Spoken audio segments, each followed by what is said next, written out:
In your program, you have lots of information about our commencement speaker, Sharran Srivatsaa. I will just repeat here that he graduated from Luther in 2001 and is now a successful entrepreneur, sought-after keynote speaker, angel investor, business podcast host, and private advisor to top CEOs. And not only is Sharran incredibly accomplished, he must have been a popular classmate and student back in the day at Luther, given the number of folks who reached out to us with enthusiasm when he was announced as our speaker. He is a humble and energetic person who just 22 years ago was sitting in the very seats you are today. Actually, that's not true. He was sitting in the Regent Center because of threats of thunderstorms. In this moment, when many of you may be wondering about your own next steps, I invite you to listen closely for how Sharran engaged that very same question upon leaving Luther. Sharran, we are glad to welcome you home today.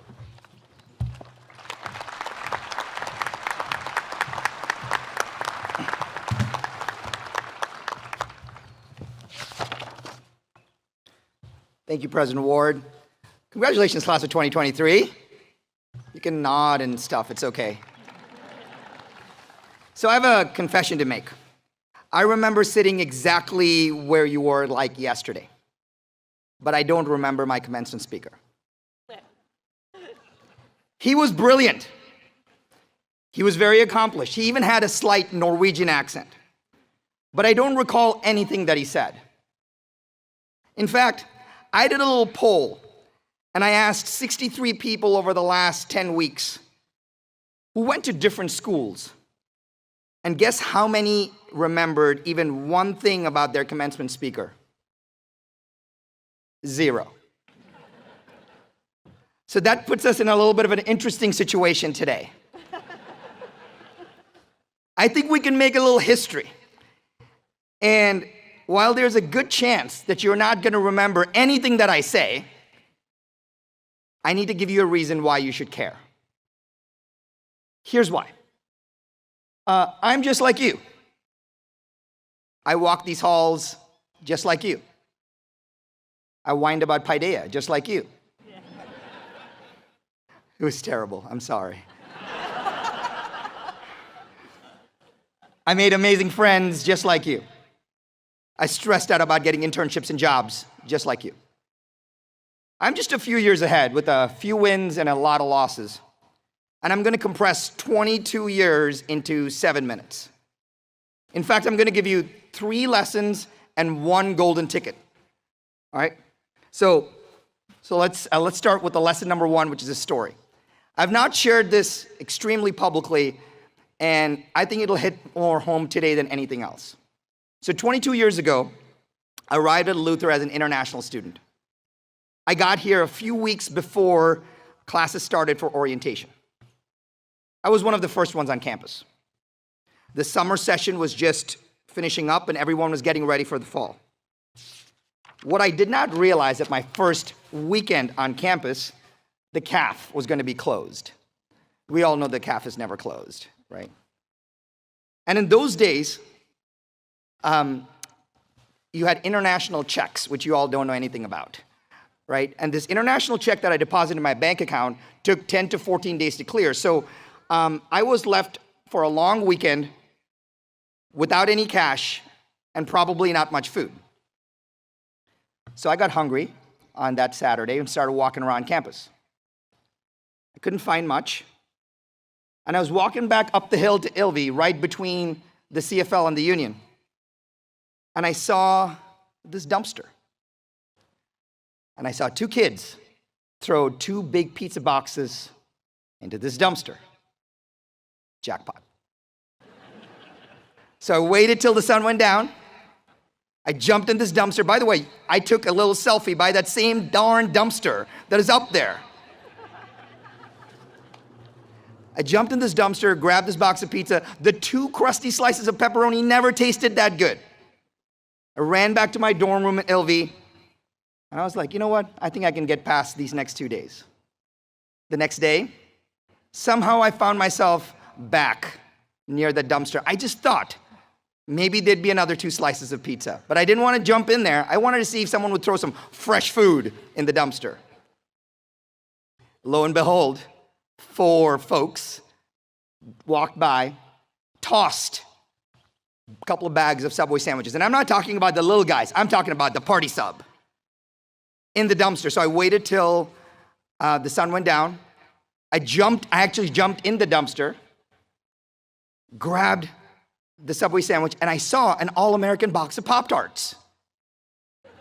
There was this street light streaming into this 8x6 dumpster, shining on this box of Pop-Tarts. And you know I grabbed it, strawberry, of course. And suddenly out of nowhere, something smacked me and I started to bleed. And I look in the corner of this dumpster with these 2 yellow beady eyes. There was a raccoon in that dumpster fighting with me for that box of Pop-Tarts. And I wish the story was, I made this up, but it was totally true. And then fight or flight kicked in. I kicked the dumpster, not with the Jordans, but I kicked the dumpster. I kicked the raccoon, and I ran. I ran all the way to health services because I was like, I need a tetanus shot or something for this. When I got to the nurse, she knew something was wrong. She had me spill the beans, tell the story. And then she said something that I still remember to today. And she said, "Hey, Sharran, when you need help, just speak the truth. You may not have to wrestle with a dumpster or a raccoon ever, but life's going to throw some challenges your way. Some small, some big. So I want to give you the first lesson that you should memorize. Transformations don't happen in isolation." Say it again. Transformations don't happen in isolation. So I want you to peek at your neighbor and right now say these words.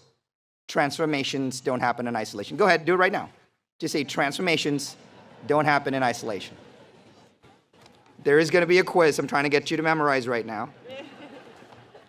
That was lesson number 1. I promised you 3 lessons. Here's lesson number 2.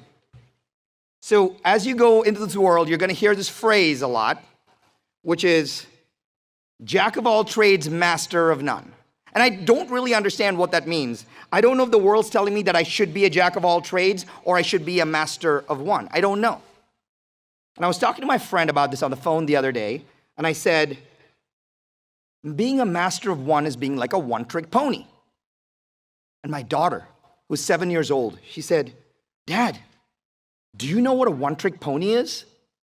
And I said, "No." She says, "It's a unicorn. That's a one-trick pony." And if you don't know, unicorns are these magical creatures that live on the other side of the rainbow, right? If you did not know that. And each one of them is given a magical gift. They can either disappear, they can bring you gifts from their mane. A unicorn, a one-trick pony. She's right. Being a one-trick pony is not uncool. Tiger Woods is a one-trick pony. Michael Jordan is a one-trick pony. Elon Musk, maybe half alien, but one-trick pony. Mr. Beast, if you know, is a one-trick pony. Only folks 24 and under understand that Mr. Beast is a one-trick pony, so all our graduates understand what a one-trick pony is. Taylor Swift is a one-trick pony. You have your entire life to focus on new ideas. You have your entire life to focus on trying new things, to figure out what you really want to do when you grow up. Heck, I'm still kind of figuring it out. But remember, being a one-trick pony just means you're a unicorn. So here's the second lesson that you should memorize. To do great things, we must do fewer things. To do great things, we must do fewer things. So please turn to your other neighbor and say, to do great things, we must do fewer things. Luther education served you well. Actually follow directions. Thank you. This brings us to lesson number 3, the easiest lesson of all. This one needs no effort. And there's no real story to share. I'm just going to get straight to the point. It's easy and extremely joyful. In fact, I learned this while watching some of my most successful friends and mentors.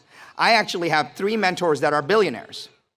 And a lot of friends who are extremely successful, both financially and in their own right. And after observing, I've learned that they all have one thing in common. They celebrate more than the average person. Meaning, they find reasons to celebrate more than anyone else. Why? Because we get more of what we celebrate. We get more of what we celebrate. Commencement is the start of a whole new life for you. Commencement is a celebration of you. But you don't have to wait for an occasion this big in your life. It can be your first paycheck, or it can be a new car, or it can be your new apartment, or it can be a friend coming into town, or it can be winning bowling in a beer league. It doesn't matter. Don't wait to celebrate as we get more of what we celebrate. So if you take nothing else away from today, memorize and use this one, which is we get more of what we celebrate. We get more of what we celebrate. Please turn to your neighbor, last time, and say, we get more of what we celebrate. So I promised you 3 lessons. 3 lessons and a golden ticket. Lesson number 1 was transformations don't happen in isolation. Lesson number 2 was to do great things, we must do fewer things. And lesson number 3 was we get more of what we celebrate. But I also promised you a golden ticket. There's a good chance that I can help you with something that you need. There's a good chance that I can help you with something that you need either now or in the future. You may need to raise capital for your new startup idea. You may need an introduction to some company. You may need a job or an internship. You may just be stuck and you may need someone to talk to. And I want to give you right now, publicly, a golden ticket to reaching out to me personally. Because we all know that transformations don't happen in isolation. And as all you tech-savvy folks, you can reach out on LinkedIn, Instagram, TikTok, Snapchat. I'm on all of those. Probably make more content than all of you on all of those. But there is a catch. You could reach out and say, hey, Sharran, I'm ready to cash in my golden ticket. I want that introduction. But I'm going to ask you for something. I'm going to ask you to remember at least one of these 3 lessons. Because I'm going to say, do you remember one of those 3 lessons? That is going to be your ticket, because we have a chance to make history here.